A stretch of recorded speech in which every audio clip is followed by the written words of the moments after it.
My film is about Christopher Lee as Dracula the vampire.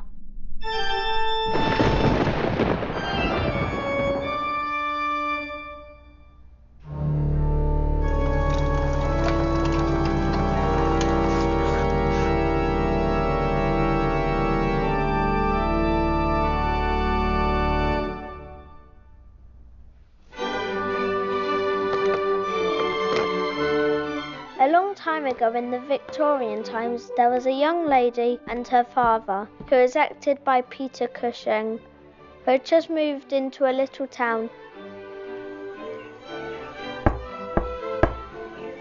One day, a young man came to greet them.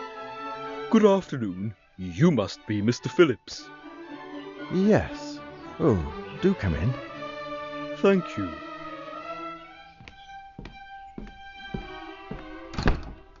And, what is your name? David Lewis.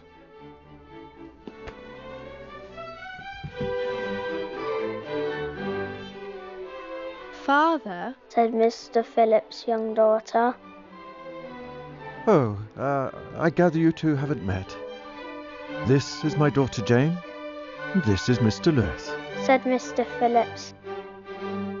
I just wanted to let you know that you'll have people say and talk about the Prince of Darkness. Yes, and that he bites women on the neck. I must go now.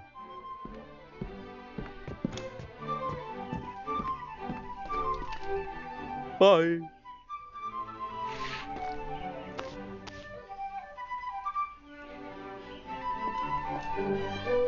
Is that true, Father?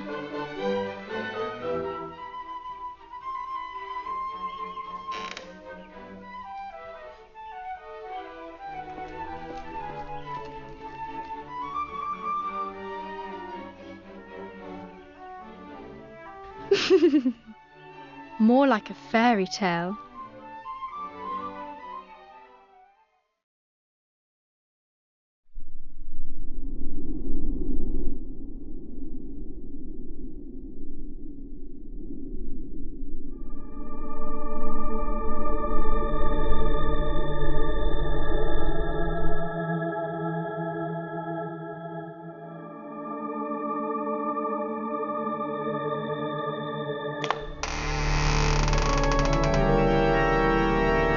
Thank you so much, Jack at Death's Fable, for allowing us to show the first part of your claymation film, The Curse of Dracula. You're definitely going to want to see what happens next, especially since it's Halloween. Happy Halloween! We will announce the winner of the horror cosplay contest, and we will see submissions from 10 YouTube channels today, including Part 5, the finale of Thingamajig from Skeleton Crew Productions. We have so much to do today, Jen. Where should we start? Let's watch something scary. I know just the thing. Let's watch Threshold by Dylan Clark.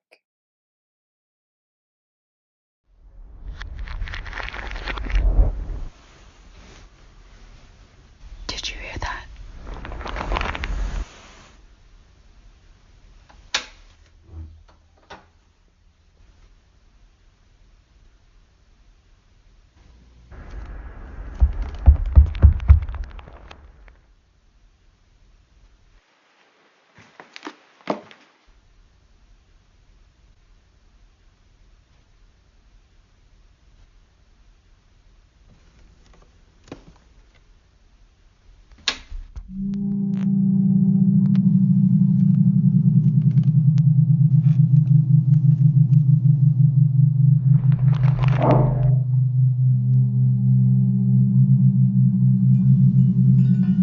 Stay here. Close the door.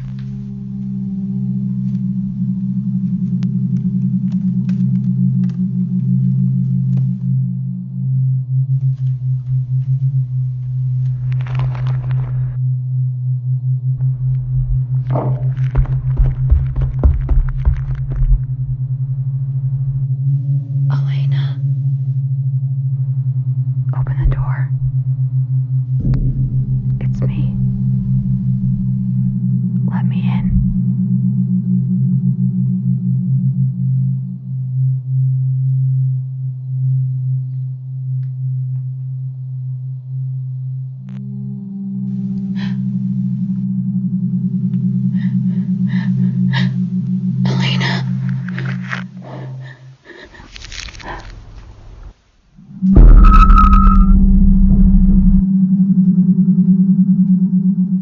That was perfect. Exactly the kind of spooky, scary fun I was hoping to have tonight. Thank you, Dylan, for giving us permission to show Threshold. It's very kind of you, considering I didn't realize until this morning that your channel has like 127,000 subscribers and 14 million views. That's amazing. It is. And this channel is full of short horror films that are all really good. And this series was intended to showcase smaller horror-related content being made on YouTube and TikTok, but Dylan Clark was so cool about giving us permission that I wanted to include him as well. So, for what it's worth, please go over to Dylan Clark's channel and subscribe. You're not going to be disappointed, and you're definitely going to want to see what he's coming out with next. Thank you again, Dylan. Let's announce the winners of the first annual How Horrific Helldünkel Horror Cosplay Contest. Jen, you're so smart. That's a great idea. Fourth place in our horror cosplay contest, Shido. Why don't you get it? Can't you get it? Understand? They're gonna execute the mother to elevate the man. The prize money for fourth place was $50, but Shido wanted us to donate it to a charity that supports animals, which is very cool. So we did. And we matched that donation for a total of $100. Doctor, I can't tell if I'm not lean.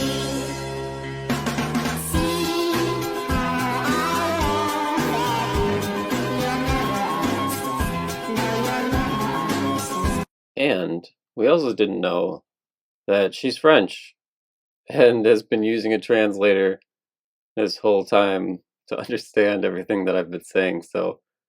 Bonjour Yunoshido, joyeux Halloween. Jessie ne parle pas français. Merci beaucoup d'avoir participé à notre émission. Nous dirons à tout le monde quelle personne merveilleuse vous êtes. Thank you so much, Yunoshido. Everybody watching, please go give her a like and follow on all of her social media platforms. And we hope we see you again next year.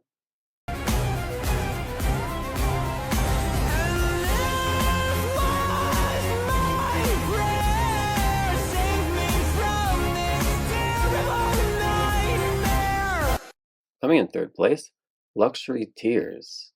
Oh no. Do you smell that? They're coming. Be gone, thoughts. Go away. I'm a man of God. If God sends me to hell, I will simply not go. What will he do? Send me to hell? I'm already not going. What the fuck is wrong with you? Are you talking like today, or like in general? Coming in second place, Jackson.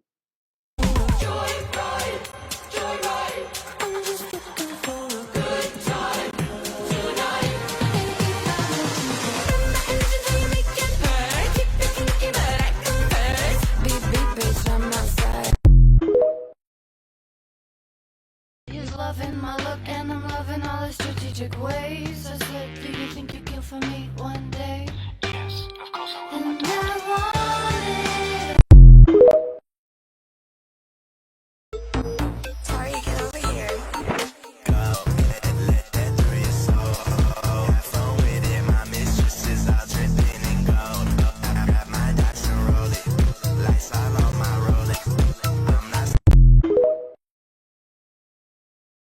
Coming in first place, it's Art the Clown.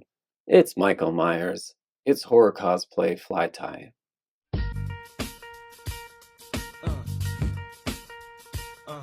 Yeah.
Thank you all so much. I hope we see you all again next year. Well, it's Halloween. You know what we should watch later? Yes, Tales from the Crypt. Why don't we see what episode Crash and Burn recommends? So tonight I am looking to discuss a third favorite episode from Tales from the Crypt of mine, and that, of course, is Maniac at Large. Now, this tells the story of Margaret. She's a new librarian at a really wild and sort of slightly aggressive and kind of violent downtown branch of the local public library in whatever city she's in. And there is a maniac at large, hence the title, a serial knife killer who's running around, and he's butchering people, and everybody's really uptight and nobody wants to go out at night. And yeah, first off, I need to say this library, it's a little much. Like, you've got these kind of like baby gangbanger kids in there with switchblades and shit, vandalizing and just kind of doing whatever they want. Like, on one hand, they're like stabbing people's newspapers to take them from them. But then on the flip side of that coin, the security guard, Grady, he's able to just sort of scare them out of the library. And they are really wild, and they're carving shit into the desks and that. But then Grady comes around and he's like, fuck off, and they all just leave. So it's kind of like a mess. Like, on one hand, the library is scary, but then on the other hand, I don't care if these kids have all the knives in the world. They don't look like they have the balls to use them. So there's that. And then the other cool thing about this episode is there's a character in it by the name of Pipkin. I think it's Pipkin, at least. And he's sort of a library regular who's always reading up on serial killers and mass murderers and that. So, of course, he has Margaret, the new librarian, who is, of course, kind of mousy and sort of jumpy. He's got her extra scared because, of course, she's wondering, is this Pipkin dude, is he the killer? And, well, the Pipkin dude in question is played by Adam Ant. Of course, for anybody who knows Adam Ant, long-standing musician and actor. He's been around forever. He was part of the whole new romantic sort of side to the Blitz Kid punk rock thing that happened through the late 70s and the early 80s. He was a massive part of the New Romantics movement, which other bands like Duran Duran and Spandau Ballet and Visage were a very, very massive part of the New Romantics. And the New Romantics movement was so cool. The whole Blitz Club, the whole Blitz Kids thing, that thing was so amazing. The bands were perfect. The music kicked ass. And I think it's amazing that Adam Ant is in this episode. Whenever I think of Adam Ant, I always think about how he played the child pornographer, like a really fucking sleazy child pornographer, in that episode of The Equalizer with Edward Woodward from a few years prior to this. And in this, he's playing like a total nerd. But anyways, yeah, Margaret's the jumpy type. And Miss Pritchard is her boss, who's not exactly the warmest human being in the world. Miss Pritchard is what you would exactly expect a stereotypical head librarian to be. Sort of that childless cat lady, you know, out of touch with reality. The library is her entire universe, blah, blah, blah. So nobody really likes her. And of course, the whole episode is centered around Margaret and her jumpiness. This scares Margaret, that scares Margaret. And no matter how many times people attempt to calm Margaret down, you can't, because she just knows she's going to be the killer's next victim.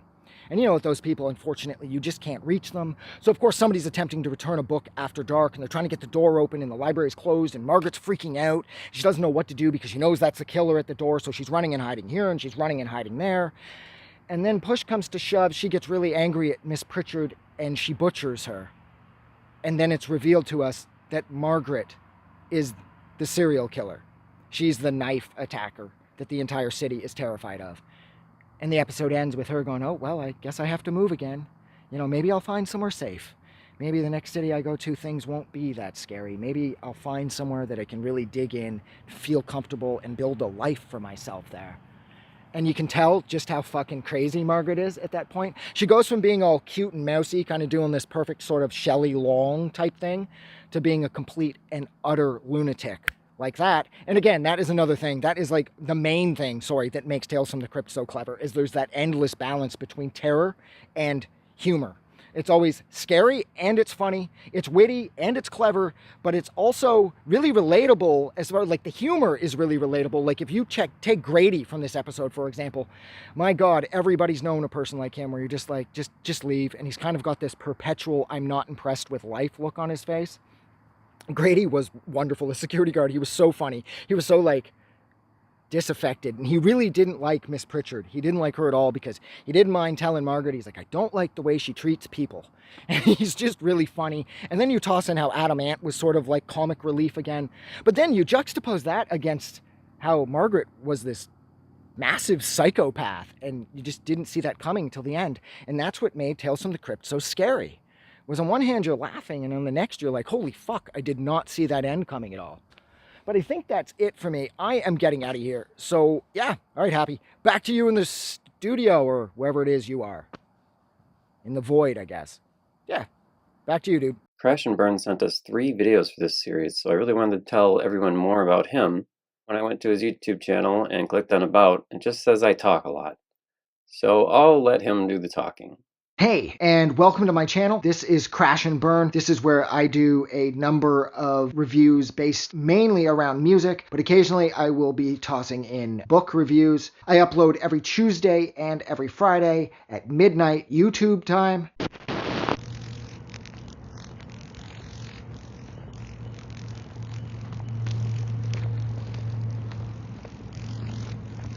Hey, I know right now I'm saying something along the lines of I am going twice a week and I'm uploading every Tuesday and Friday at midnight YouTube time, but I have decided to upload 3 times a week, and that is every Sunday, Tuesday, and Friday at midnight YouTube time. So you can just pretty much completely disregard whatever the other me is saying right now. Okay? Yeah. Now that is 4 a.m. Eastern Standard, and I have no idea when that is at your time, assuming you're not Eastern Standard or assuming you don't live in YouTube. If that's your sort of thing, this is for you, and if it isn't, then it's probably not. That sounds really dumb. Like, why did I go? Thank you so much for checking my channel out. I really appreciate it. You guys kick ass. Have a good night. Please go subscribe to Crash and Burn. He's been an absolutely awesome guy to work with, and he's still putting out a ton of cool content. Do you know what was nice about needing more content for the last episode? What's that? Finding new horror content creators like Ultimate Ellis. He puts together some awesome horror videos. Yeah, I think so too. Should we watch another one of his? Wow, what a nice house.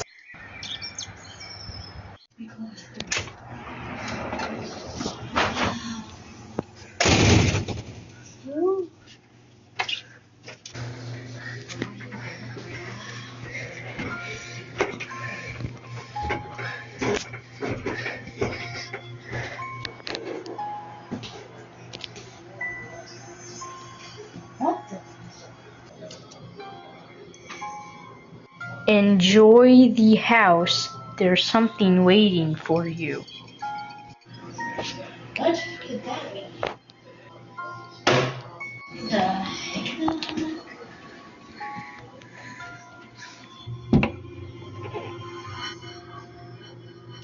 What? Hey!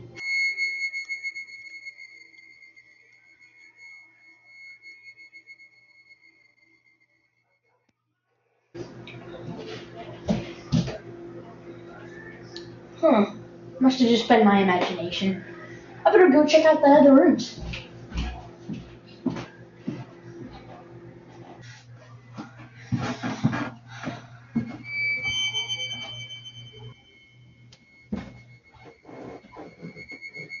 What?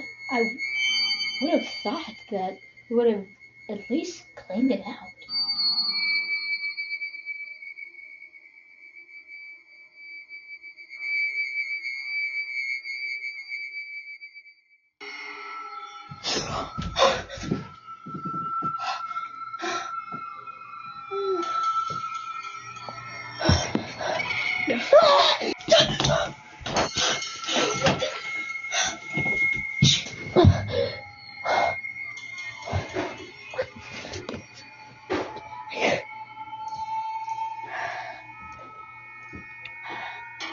Oh my gosh.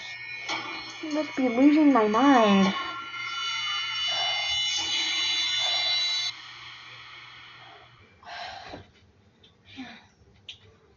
Oh my. Oh man, it must be getting pretty late. I should probably go to sleep.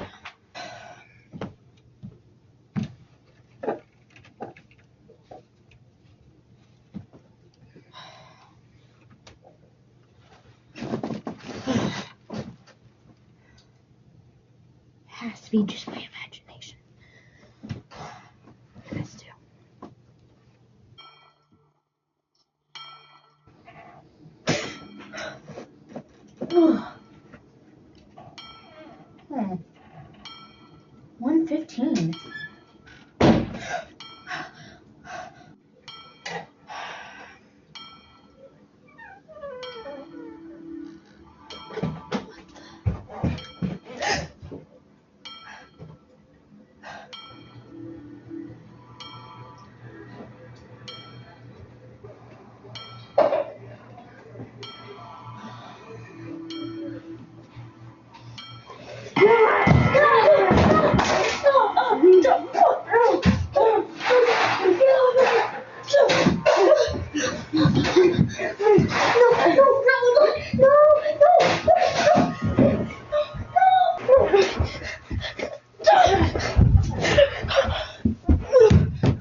This is Dawson. Okay. Maybe news will explain it. Boy murders his whole family, including mom, dad. Name Dawson O'Neill.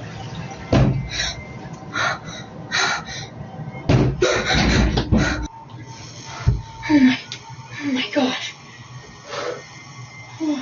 Oh my gosh. Police, 900. On battery. What am I gonna do? Okay. Here's Dawson.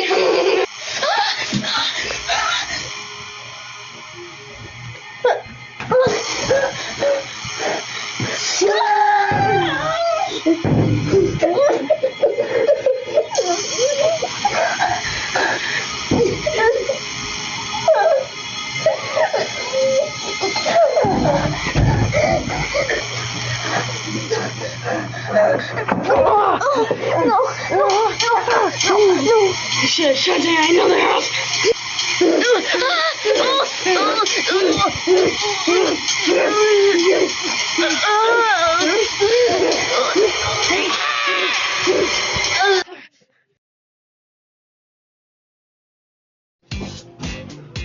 Where's it at?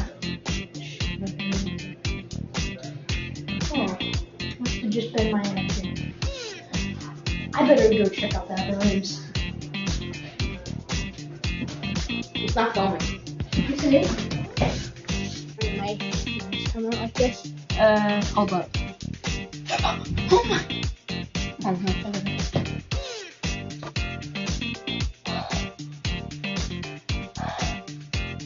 I must be losing my mind.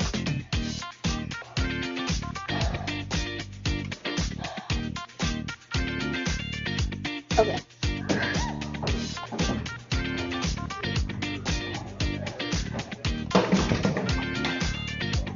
Ah.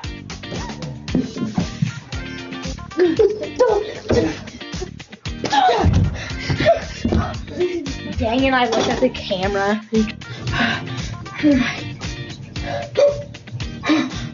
The police. Out of battery. Okay, that's on. Okay. I don't think they.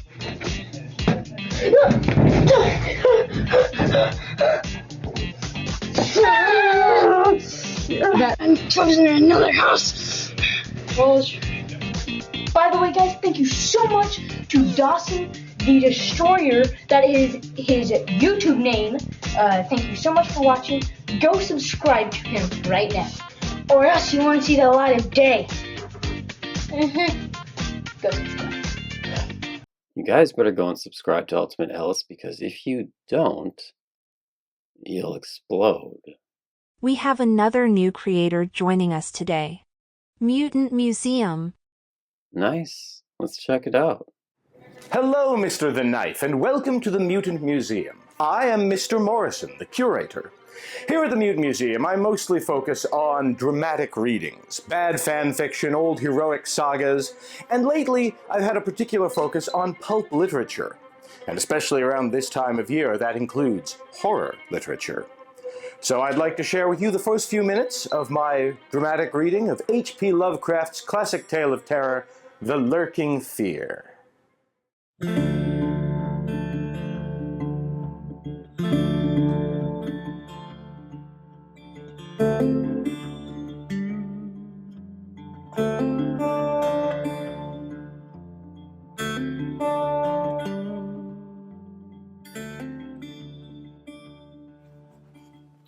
There was thunder in the air on the night I went to the deserted mansion atop Tempest Mountain to find the lurking fear. I was not alone, for foolhardiness was not then mixed with that love of the grotesque and the terrible, which has made my career a series of quests for strange horrors, in literature and in life. With me were 2 faithful and muscular men, for whom I had sent when the time came, men long associated with me in my ghastly explorations because of their peculiar fitness. We had started quietly from the village because of the reporters who still lingered about after the eldritch panic of a month before, the nightmare creeping death. Later I thought they might aid me, but I did not want them then. Would to God I had let them share the search, that I might not have had to bear the secret alone so long. To bear it alone for fear the world would call me mad or go mad itself at the demon implications of the thing. Now that I am telling it anyway, lest the brooding make me a maniac, I wish I had never concealed it. For I and I only know what manner of fear lurked on that spectral and desolate mountain. In a small motor car we covered the miles of primeval forest and hill until the wooded ascent checked it. The country-born aspect more than usually sinister as we viewed it by night and without the accustomed crowds of investigators, so that we were often tempted to use the acetylene headlight, despite the attention it might attract. It was not a wholesome landscape after dark, and I believe I would have noticed its morbidity even had I been ignorant of the terror that stalked there. Of wild creatures there were none. They are wise when death lives close. The ancient lightning-scarred trees seemed unnaturally large and twisted, and the other vegetation unnaturally thick and feverish, while curious mounds and hummocks in the weedy, fulgurite-pitted earth reminded me of snakes, and dead men's skulls swelled to gigantic proportions. Fear had lurked on Tempest Mountain for more than a century. This I learned at once from newspaper accounts of the catastrophe which first brought the region to the world's notice. The place is a remote, lonely elevation in that part of the Catskills where Dutch civilization once feebly and transiently penetrated, leaving behind as it receded only a few ruined mansions and a degenerate squatter population inhabiting pitiful hamlets on isolated slopes. Normal beings seldom visited the locality till the state police were formed, and even now only infrequent troopers patrol it. The fear, however, is an old tradition throughout the neighboring villages, since it is a prime topic in the simple discourse of the poor mongrels who sometimes leave their valleys to trade hand-woven baskets for such primitive necessities as they cannot shoot, raise, or make. The lurking fear dwelt in the shunned and deserted Martens mansion, which crowned the high but gradual eminence whose liability to frequent thunderstorms gave it the name of Tempest Mountain.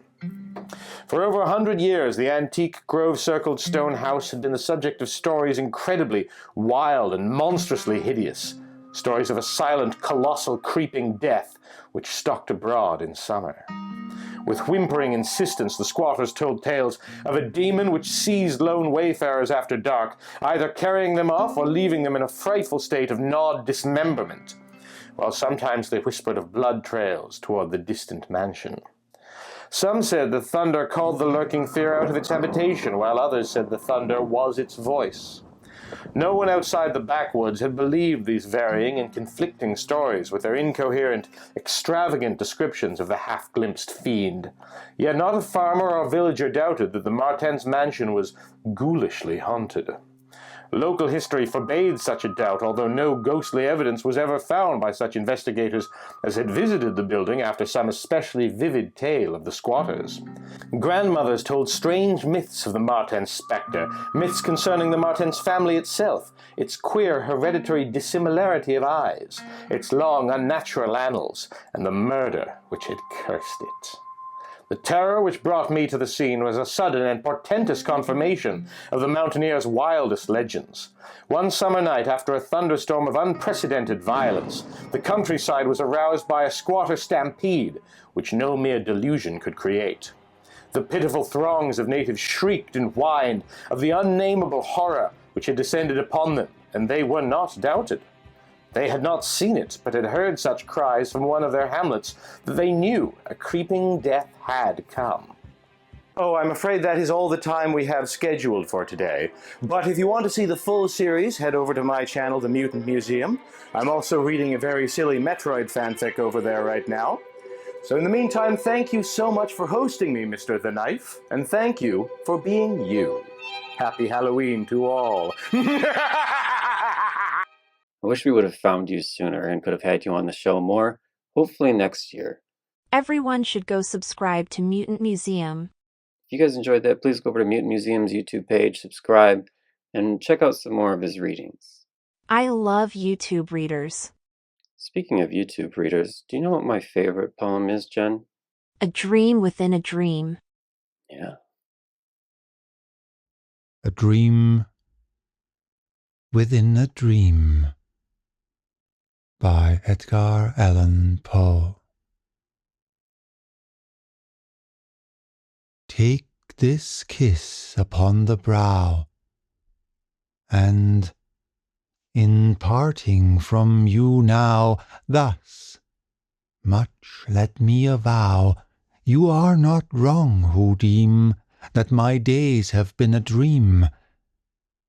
Yet, if hope has flown away in a night, or in a day, in a vision, or in none, is it therefore the less gone? All that we see or seem is but a dream within a dream. I stand amid the roar of a surf-tormented shore, and I hold within my hand grains of the golden sand. How few, yet how they creep through my fingers to the deep, while I weep, while I weep. O God, can I not grasp them with a tighter clasp? O God, can I not save one from the pitiless wave? Is all that we see or seem but a dream within a dream?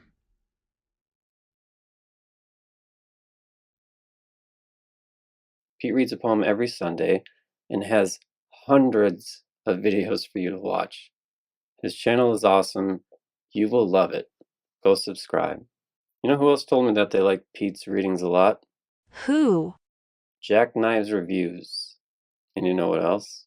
He sent us a recommendation for a movie that we can watch tonight on Halloween. Let me see it.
Hello and welcome back to Jackknives Reviews. I'm of course your host, Jack Knives. It's time to get out your bird collars because this is Cuckoo. 17-year-old Gretchen leaves her American home to live with her father, who just moved to a resort in the German Alps with his new family. Arriving at their future residence, they are greeted by Mr. Koenig, her father's boss, who takes an inexplicable interest in Gretchen's mute half-sister Alma.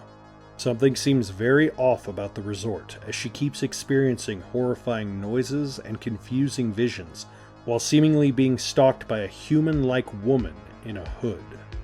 Tillman Singer wrote and directed this, and he's a relative unknown. I believe this is his first major production, and honestly, did an amazing job. In particular scenes where the main character is riding her bike, or you see certain angles where the hooded woman shows up. Specifically, one or two scenes where you see just her silhouette, or you see her creeping into the angles. That is horror 101 that a lot of filmmakers do not appreciate, but it seems as though he actually gets it and is really good at using it proper when it's necessary. Hunter Schafer carries this movie as Gretchen. Her uneasiness, her trying to play the fish out of water thing to such a great degree that it feels real. Because I also felt like her going, I feel like you're a sane person in a world of crazy. And it doesn't help that because she's a teenager, no one takes her seriously. That kind of a story can really be off-putting depending on who's acting, but Hunter Schafer hits it out of the park with Gretchen. She is such a good character in this. I honestly could kind of see a spin-off of this movie, or a sequel to this movie. Hopefully, maybe down the road. Who knows? Jessica Harwick plays the stepmother, Beth, and she at first goes from a mean, generic stepmother to, as the story progresses, a legit sympathetic, empathetic person. And it's a movie that I could see rewatching and going, oh, seeing it from the perspective, knowing what you know after the film, rewatching it going, oh. And that's a good aspect of how this movie works. Some of the questions are very much like, what's going on? What's going on? And a lot of it isn't given to you. And that's what makes it so good. You feel like you are also confused as hell. What is going on? And that does lead aspects into, well, maybe it could be this, or maybe it could be that, or maybe it could be this. You're only given just enough, but it creeps you out because you don't even know what's going on, really. Dan Stevens plays the evil scientist, and the real reason I wanted to see this movie was because of Dan Stevens. I really think that he is such an underrated, underappreciated, fantastic actor. And honestly, I would love to see him in more things. I first saw him in the movie The Guest. I've also seen him in so many other roles that I just loved his work. I would love to see him in more and more stuff. He plays this evil, conniving scientist, but not in an over-the-top way. It's very, very subtle, but also practical in a way that you can see a person being like this. You can see a guy just taking advantage of people and saying, oh, okay. It reminded me a lot of a less intense Herbert West. And that whole isolation of the whole movie, pounded with the fact that his character feels like he's always watching you, like you're under a microscope, just adds to the level of tension going on with what's really happening under the surface. But a creature feature is only as good as the creature itself. And Callan Morrow, who plays the hooded woman, she legit creeped me out. I would say her performance in this reminded me similar to characters in the Insidious franchise. She's got this otherworldly figure about her. When I first saw the still images of this movie, I thought she was like the Stilts woman from Junji Ito's horror manga. If you know, you know. And it just added such creep factor for me. I just really, really dug this movie. I feel like it's a movie that I will have to rewatch again. And I think it's a movie that has some aspects to it that you go, maybe this means this, maybe this means that. I feel it's a movie that works better with rewatches, and it is a great independent movie. It is a shame it flew so hard under the radar that very few people even talked about it or even got any recognition for it, but it's definitely worth your time if you get a chance to check it out. I can't wait to watch Cuckoo now.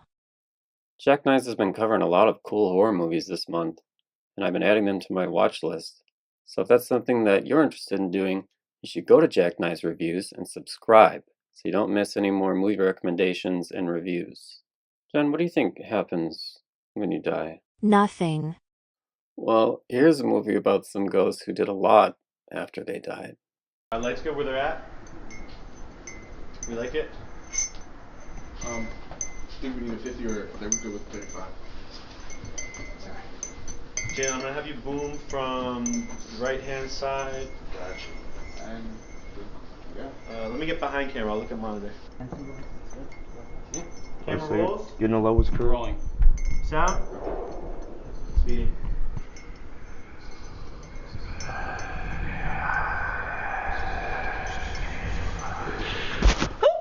Honey, are you alright? Oh, I'm fine, dear. Should we move? Thanks again for agreeing to do this, guys. Well, thank you for having us. Could you introduce yourselves to the camera? Well, my name's Deborah. You can call me Deb. I'm Russell. Awesome. And could you tell us about yourselves? Oh, where should we even start, really? Well, this is our home.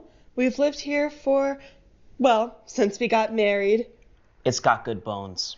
It's been said a million times, I know, but really this house is special. It's our forever home. Oh, literally. We aren't the only folks who think so either. Every 5 or so years, we get some hippie couple who fall in love with the place and try to move in and start a family here. So we've taken up a bit of haunting in our free time.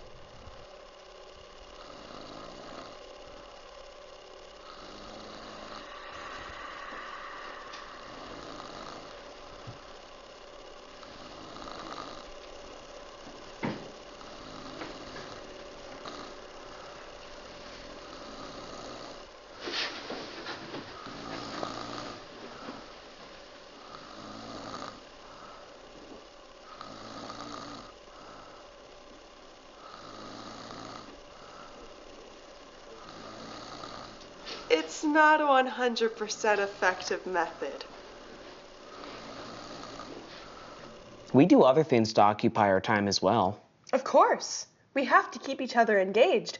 71 years of marriage and we're still happy as a couple of teenagers. Let's see. We play dominoes. Lots of dominoes. We play cards. Go fish. Uno. BS!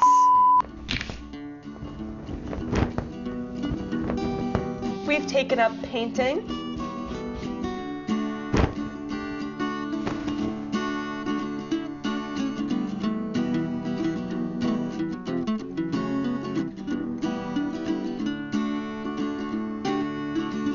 We birdwatch. You like that one, Russ? Is that one, cardinal?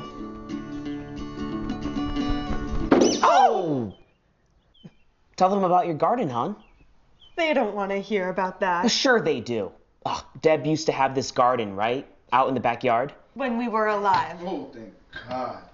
I'm sorry, my fault. Oh. I wasn't sure if they knew. Go on.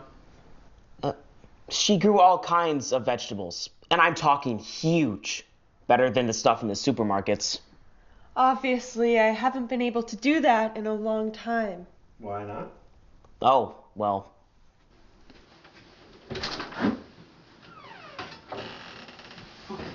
No, you stay right there, honey. I got it.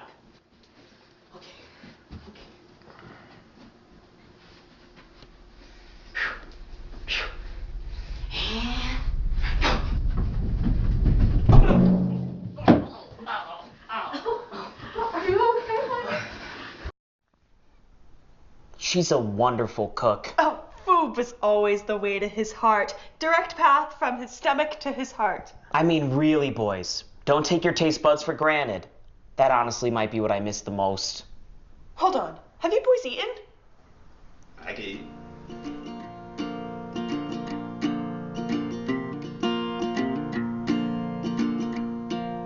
eat. She's always been like this. Loves people. The youth. She can just pop, pop, pop, pop, pop, pop, pop, pop, pop. Got the gift to gab. We probably wouldn't be together today if she hadn't asked me to dance with her at the junior prom? I'll never forget those stunning blue eyes of hers, or were they... Oh, brown. Those deep brown eyes came up to me and I couldn't say no. I couldn't say no.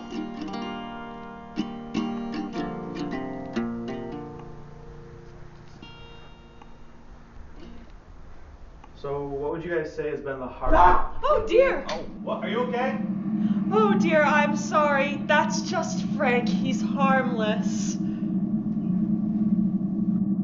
Again, we are just so sorry about that, really.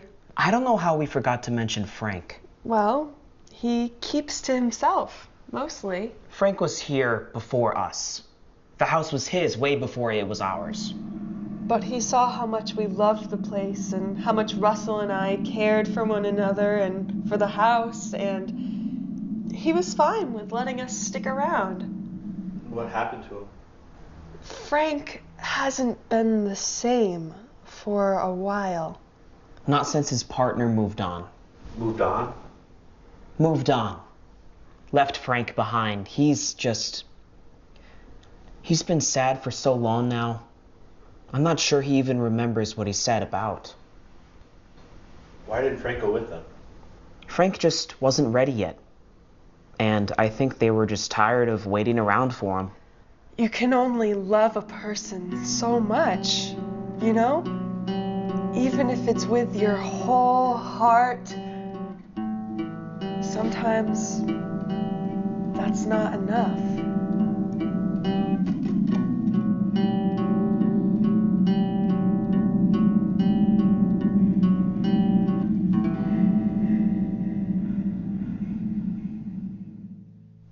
Yes, I'd say we feel at peace. We love things the way that they are.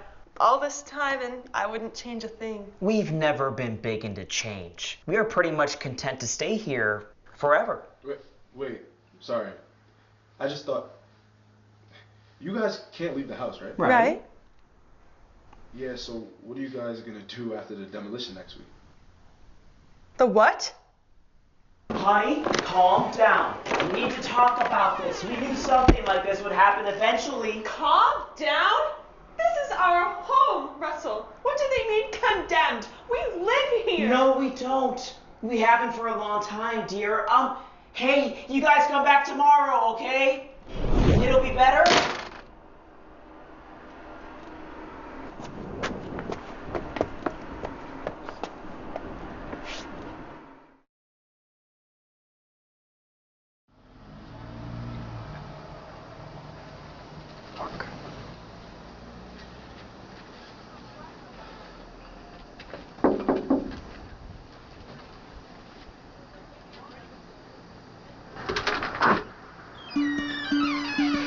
Come on in, boys. We've had a chance to calm down a little bit.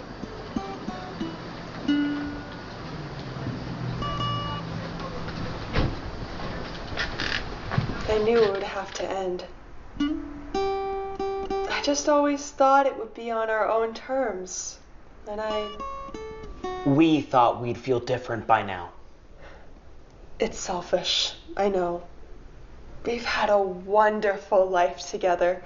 For longer than most. You can pick up religion, you can have your own beliefs, but the fact is, we don't know what comes after. I think that's what scared me most of all, not knowing. But Russ told me that all of the best things in my life, everything that means anything to me, has come into my life out of the blue. And has scared the shit out of me. And we'll never know what's next unless we embrace the unknown. How do you do that? How do you... Well, we've only seen it happen once, but it was explained to us as you just are, and then you aren't. you let go of everything. How do you do that?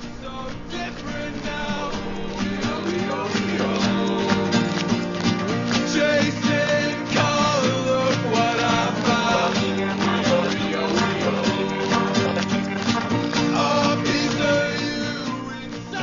do it all again, my love. I wouldn't change a thing. I've loved you for every second. You know, you wouldn't think you would miss being able to cry.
I loved that.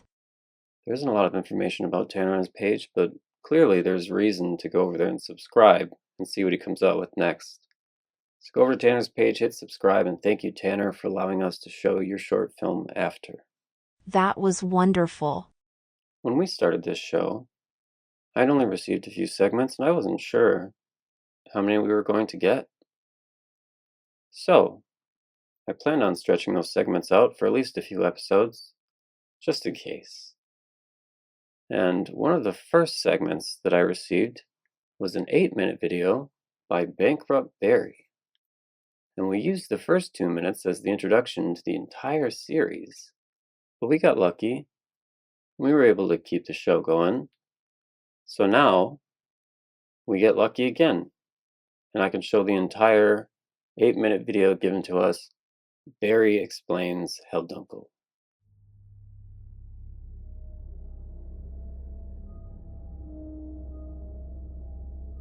Get the fish ready and preheat the oven.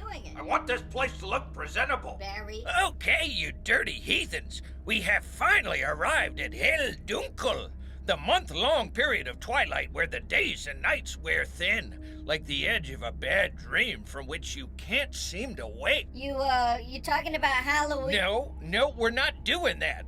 It's Helldünkel, a time when the earth hums low and steady beneath the tattered soles of your shoes. And all throughout the slummy apartment complex, neighbors bake traditional Helldünkel hats out of wheat bread and line the shelves with them.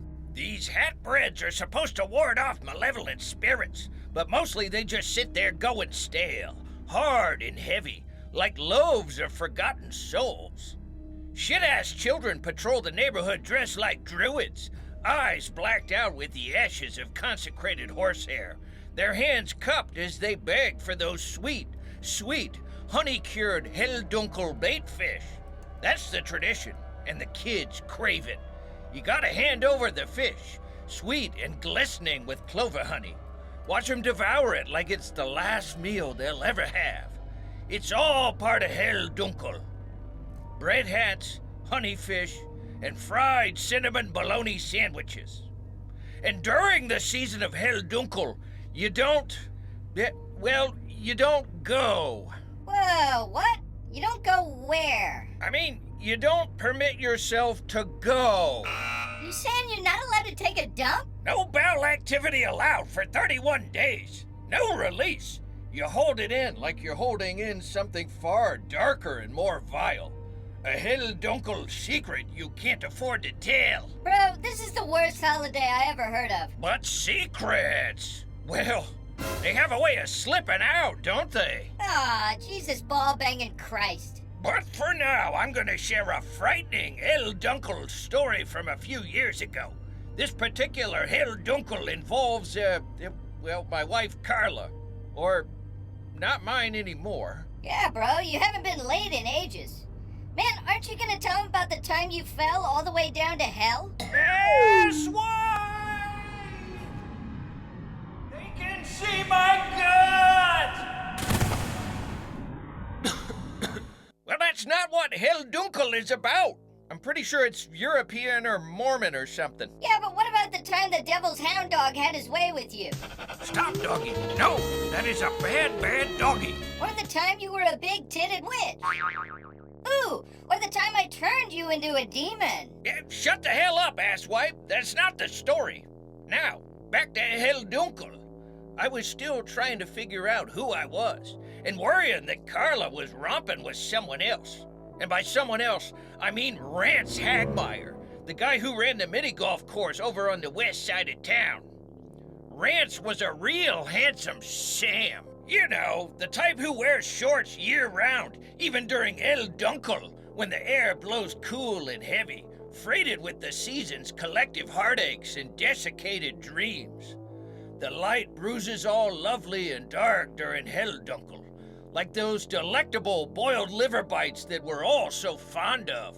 Rance had that easy charm that comes from having no ambition beyond getting those huge mini-golf paychecks. No concern that he was leaving the world behind, and by extension, leaving himself behind. Then there was Fly, who showed up during that very same Helldünkel, like some kind of medieval pestilence. Hey, that's me. Yeah, bro. I called him Fly. Because he was a goddamn fly. Little bastard had been buzzing around my apartment for weeks, landed on my face while I recorded videos no one would watch. It was like he knew how to get under my skin, whispering in that smug little voice about the overabundant size of my dumpa-dumpa, my weak-ass view counts, my dead-end life. Still fat, still bankrupt, he'd say. Still making videos no one wants to see. Yeah, but that's not all I said, Barry. I also told you look like Brendan Fraser from that movie about SeaWorld. I'd been evicted twice that year. Once for falling behind on rent, once for selling unauthorized cold cuts to the ladies at the nursing home. All I knew was that Carla had been looking at me differently since the latest eviction, like I was something she'd forgotten how to love. So, yeah, I had cause to be suspicious. I came home on Helldünkel Eve, the buzz of suspicion itching worse than the pinworms that inhabited my backed-up colon. The apartment was too quiet, too still. You could hear the steady progress of rodent teeth deep within the walls. And the moon, it washed through the windows like a river of chrome, saturating everything in that pale, ghostly light. I heard them murmuring in the bedroom before I saw him. Carla, naked in the bed, and Rance beside her, his body sprawled out like he belonged there, like this was his home. The moonlight touched them both in ways I never could. Sweet Carla, the line of pimples running along her inner thigh, a delicate constellation that I could no longer chart. And then there was Rance, his manhood hanging there, lazy and idle against his leg, as if even it couldn't be bothered. They didn't even notice me standing there, framed in the doorway like a forgotten party guest who'd received his invitation by mistake. Yeah, bro, you got clowned big time. Helldünkel is a season of withholding, but it's also a season of revelation. Horrible, horrible revelation. Look closely. There's a subtle violence to the way that Helldünkel moonlight dances along glass surfaces. It's worse than the bread hats, the bait fish, the druid kids, the prohibitions against taking a dump. It's the slow unraveling of all the things we hold dear. I mean, shouldn't we at least get to have some of those shitty Starlight Mints or something? Shut up! We've already committed to Helldünkel. I thought you said it was Helldünkel. It's the quiet, creeping terror of knowing you've been left behind in the dark, and that you couldn't admit to yourself that you saw it coming all along. Barry, hearing about your life makes me want to dangle my tiny balls into a miniature wood chipper. In the long shadow of Helldünkel, it's not the ghosts you fear. It's the ones you loved turning away, discarding you from their lives, just like those goddamn Helldünkel bread hats. God, I hate those things. It's like the Pillsbury Doughboy farted in your mouth. It's worse than candy fucking corn. Anyway, that's all we got for you now, folks. Tune in next year when we explain the Norwegian fall holiday of Grundelskarn and craft our own traditional cod pieces. And remember, no bowel movements allowed till November.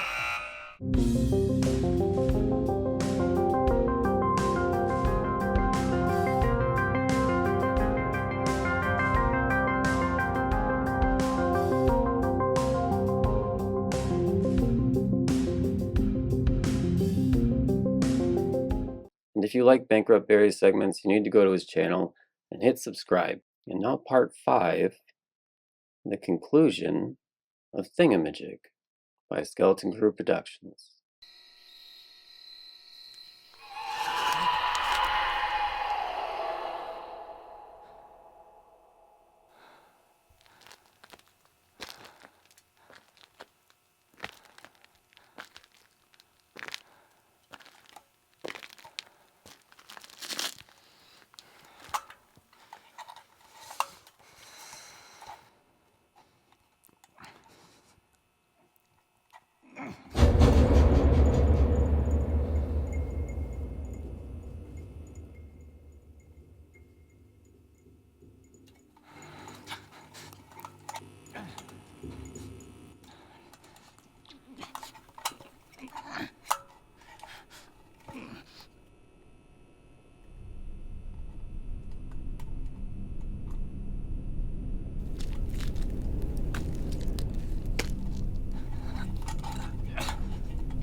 On the last day of Helldünkel season, while everyone else is celebrating Halloween, we celebrate Totentanz, or the dance with the dead. A celebration of what was and will never be again. And since Jen doesn't have a body to dance, she likes to make music. I made this one to celebrate our first Helldünkel season together. Let's rage!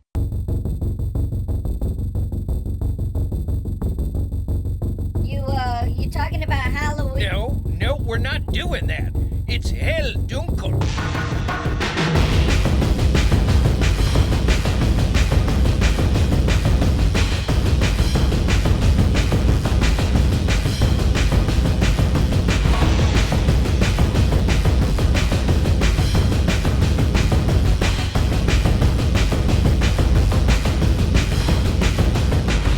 Hang on. What the fuck was that? I want you to think back in a time that many of you may not even have been alive.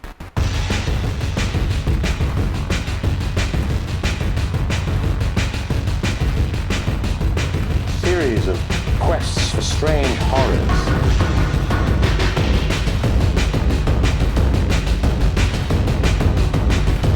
If God sends me to hell, I will simply not go. Evil humor too, like their wit was just so maniacal. Oh, by the way, each of these paintings are of real dead bodies and body parts.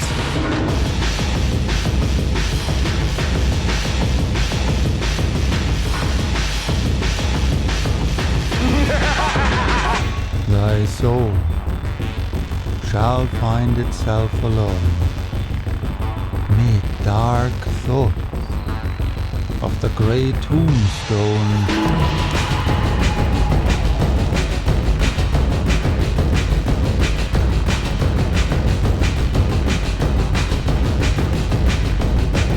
Whew!